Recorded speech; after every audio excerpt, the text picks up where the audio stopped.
Hello, it's Will back at it again. Another video. Hyped to see ya. Come on in. If you've never been here before, hi, I'm Will, dude from the UK who likes talking about ideas, topics, and things that emotionally touch me.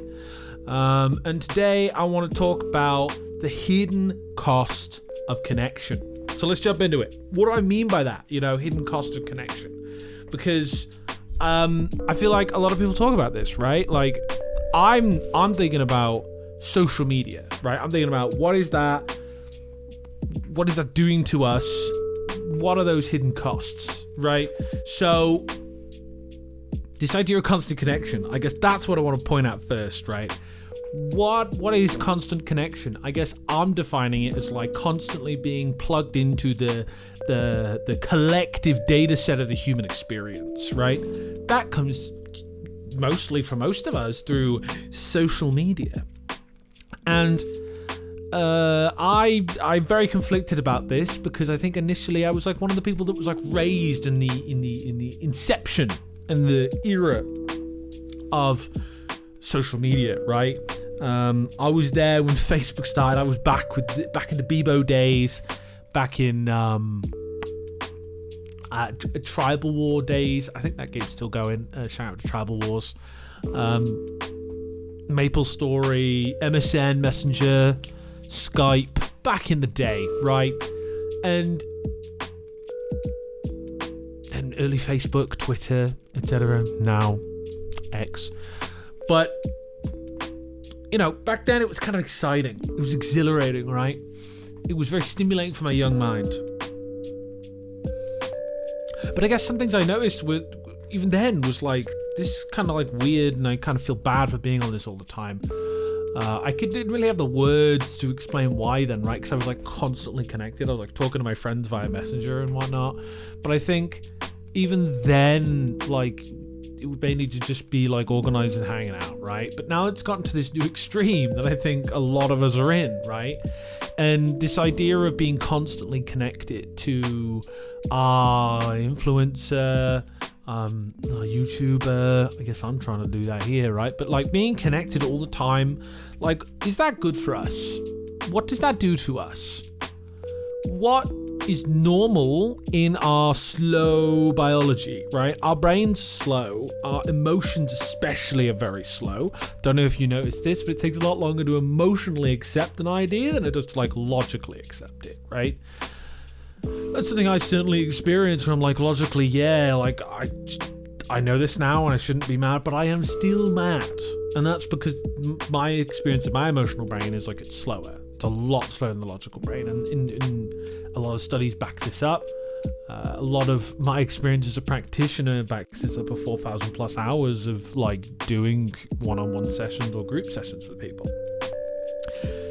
We can know things logically, but we've got to feel them out, right? And like, how does that feeling out happen? Right? It doesn't happen when we're constantly connected. I think this is an interesting conflation. I think that happens a lot. It's like talking and therapy and coaching and everything. All of that's awesome. Very good for you. And why is that good for you? Because expressing it and sitting with the feelings that are associated with experiences, challenging emotions, that's like important to do to process them, right? That's like the common way we all say, all the sponsorships people get online for like BetterHelp as contentious as a services that is, right? Like the idea of therapy is that you can like talk about things, better understand where you're at and what you're doing. And like, I love therapy, but also something that's really helpful sometimes is to just have space with yourself. Like not thinking. Historically, when we were out in the savannah, or probably in my case out in the swamps and the marshes of Mercia, probably where my ancestors were, we would be out hunting or out farming, and we'd go and we'd kill some kind of animal, a deer probably in my case, or something that was native to Mercia, and we would then have to focus on like jumping in, just hitting the deer with an arrow or something, or catching it in a trap and then carrying it back to the town, the camp near where we live.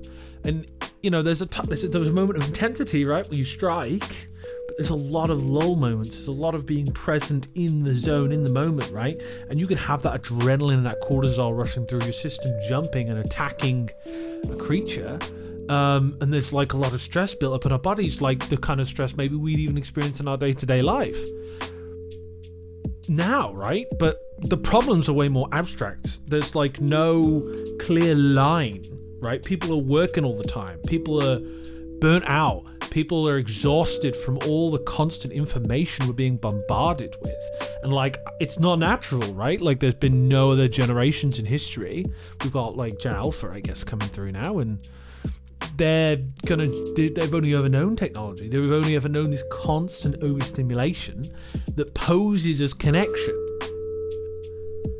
But like, I guess I feel that real connection comes from those moments of lull, right? There's got to be a contrast in life. There's got to be an intensity sometimes, sure, when big things happen, but there's also got to be quiet moments.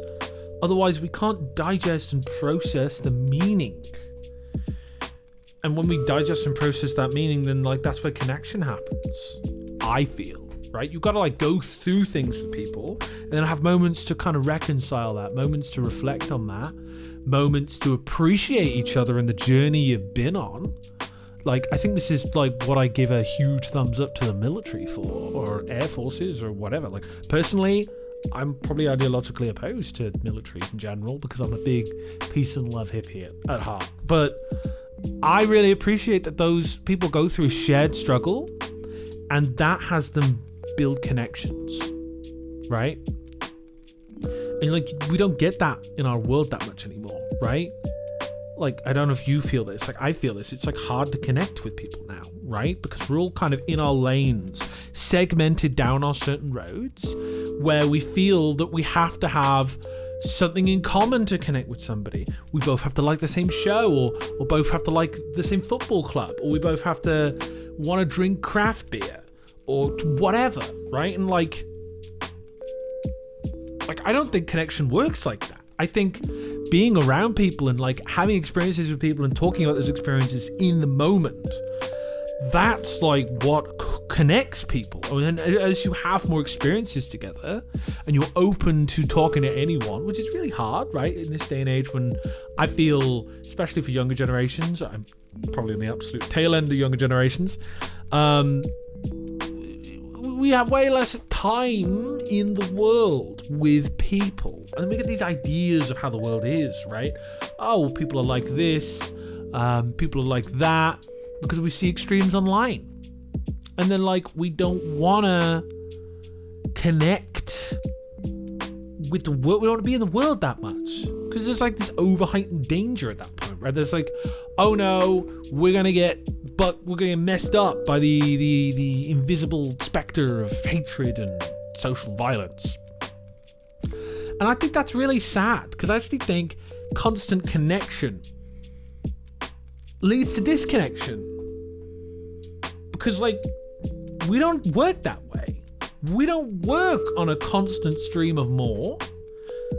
I mean, I think about our bodies, human bodies, right? If we'll look at the obesity epidemic that we all talk about, right? I'm fat as hell. Right now, I put my glove on the table. I'm 162 kilograms. That's heavy, okay? That's real heavy.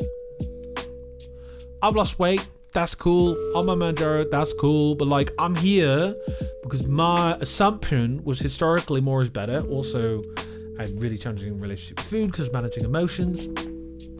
But more is not better. The balance of things is important. The balance of things is the best. The right amount of vitamin C is good. The right amount of vitamin A is good. You don't want too much. You don't want too little. The middle ground is what is good. But unfortunately, the world, in our social connections, in our world of constant connection, needs us to emotionally respond. And we get like a little numb, you know, at certain levels. So they have to up the ante for more and more engagement. And now we're in this loop of like the most extreme shit all the time. And everyone's losing their fucking minds all the time about extreme stuff. It's crazy, right? Because Because then, like, I don't know if you guys feel this, but like, I feel like people trust people less. Maybe this is because I'm chronically online, but like this constant connection, like, really pulls us away from community, from like having a chance of community. If we're never like out in the fray in the world with people, how are we ever going to build any sense of community and feeling of community? And then, you know, you've got people deprived on a lot of different angles, and there's a lot of political stuff going on, and my social media feed always loves to feed me more and more and more that's political, which then galvanizes me even more to feel intense, and in a way I'm connected to the problems of the world. But no, I'm not, because I'm just in these ideas. I'm not in the world, I'm in the ideas. And like, that's really othering in a way. It's like your fake little pill of person, your fake little pill of connection. But it's not real. We're looking at mirages and walls all day. I'm hooked in with everyone else, and I guess I'm sat here yelling because I'm annoyed about it. And the hidden cost of this constant connection is like, where's the relationship with ourselves? So my part in little piece here is like, stare at a wall for an hour. Be with yourself. It's going to be boring. It's going to be really hard, especially if you're used to being online a lot. It's going to be so hard, or just doing something, right? But your mind needs to stop. Feel that silence? Stop. But that's my take. That's what I think. Been lovely to see you. Been lovely to hear from you. You've been wonderful. I've been Will. And I'll see you in the next one.